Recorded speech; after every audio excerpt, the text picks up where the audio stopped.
All praises to the Most High, Hayaki said. All praises to the Holy Spirit, Kai. All praises to the Messiah, most of the Lamb. Shalom, y'all. We're back in the book of remembrance of our ancient grandmothers, and I'm reading from the Zedekah Telebab edition. We're picking back up in chapter 10. We're going to pick back up on verse 41. But before we start reading, what is the book of remembrance? The book of remembrance is a volume of books. It's mentioned in the Bible. Malachi chapter 3 verse 16 says, "Then they that revered and loved the Lord spake often one to another, and the Lord hearkened and heard it. And in his presence a book of remembrance was written for them that revered the Lord and that thought upon his name." His name is his character. All praises to the Most High. Back in chapter 10, verse 41 is where we're going to pick up. I pray that today is a day that is blessed by the Most High. I pray that we have protection today. I pray that we turn our minds and hearts towards him today.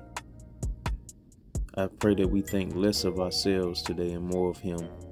More ways that we can serve him, more ways that we can please him, more ways that we can assist him in this task, more ways that we can take any type of stress away from him that we may be causing. Let's just be mindful of how we treat the Most High.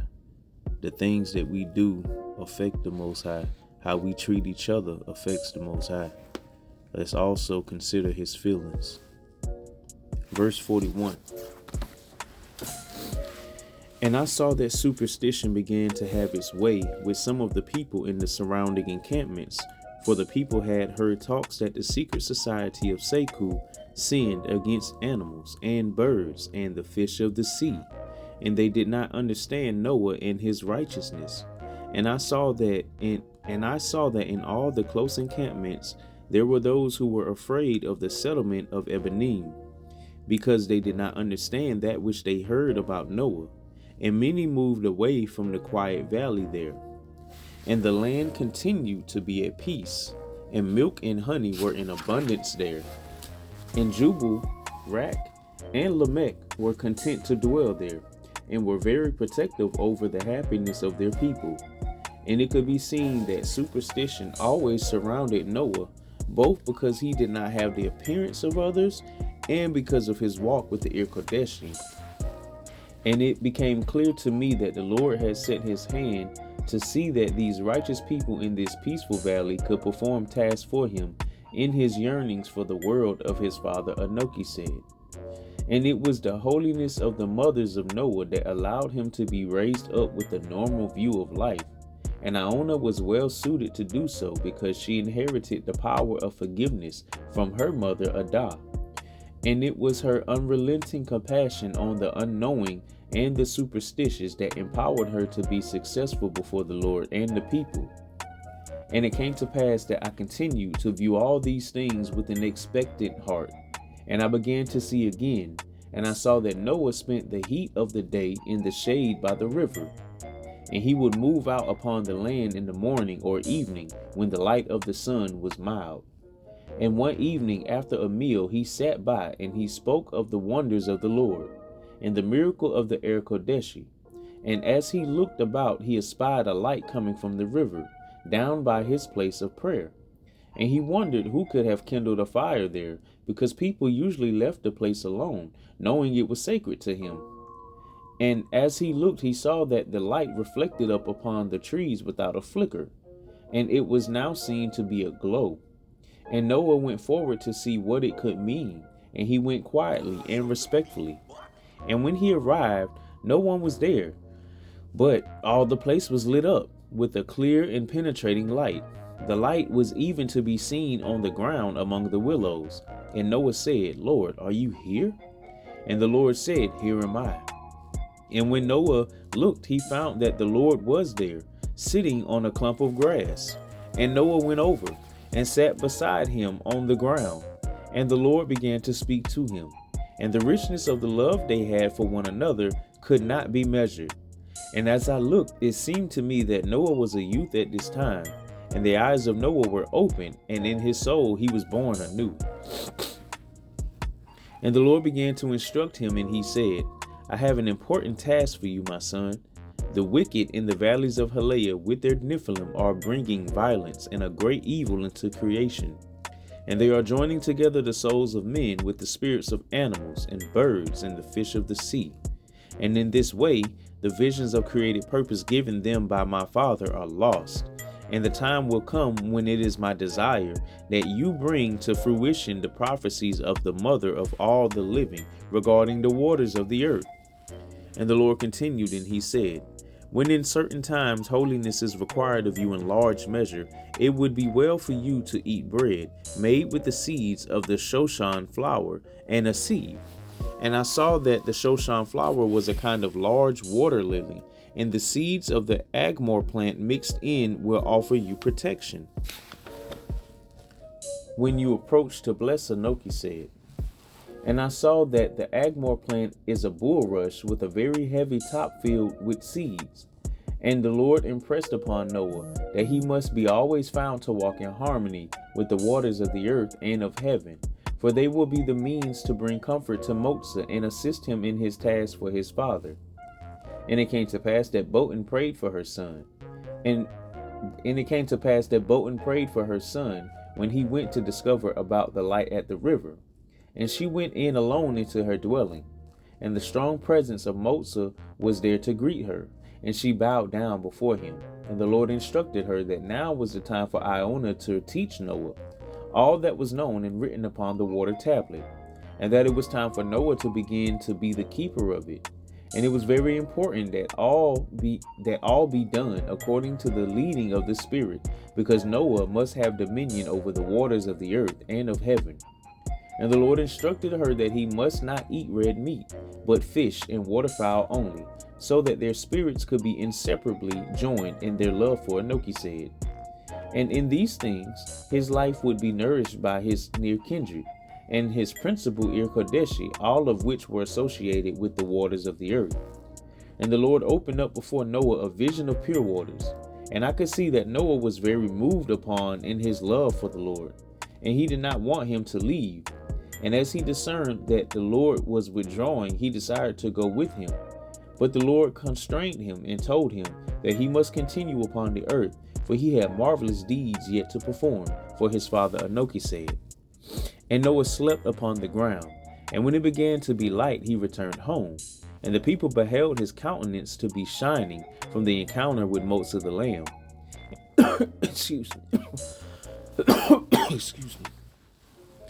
And Noah rehearsed all things to his mother and grandmother, and Lamech was well pleased. And the people were greatly blessed in their faith, and praising could be heard in the encampment. And I saw that Noah had a full head of hair like Enoch, and he kept it in a covering upon his head. And it came to pass that the women began to alter his food according to the instructions of the Lord. Now Noah had a stone in the river, where he would offer up unto the Lord the element of righteousness. And thus the stone served him as an altar, and Iona would bless it by casting element upon the water that would flow by. And Botan found that she must have wherewith to sift the lily seeds that floated upon the water. And Noah made her a willow basket, and thereafter he was known to be a basket maker. And he began to dwell by the river, in a dwelling made of water reeds. And he began to wear a rope of bulrushes around the top of his head, over the covering of a tune cloth. And I marveled at the kind of man Noah was becoming as he grew into manhood. And in my heart, I desired to learn more about him. And I began to see him grown and walking in the way near his encampment. And overlooking his pathway from above are a band of brigands. And they descend down to stand in his way. And they contended together as to who among them would have his cloak, and which one his staff. And all the while Noah is standing still. And then he sat upon the ground, and laid his staff down beside him. And it was clear he did not intend to fight with them.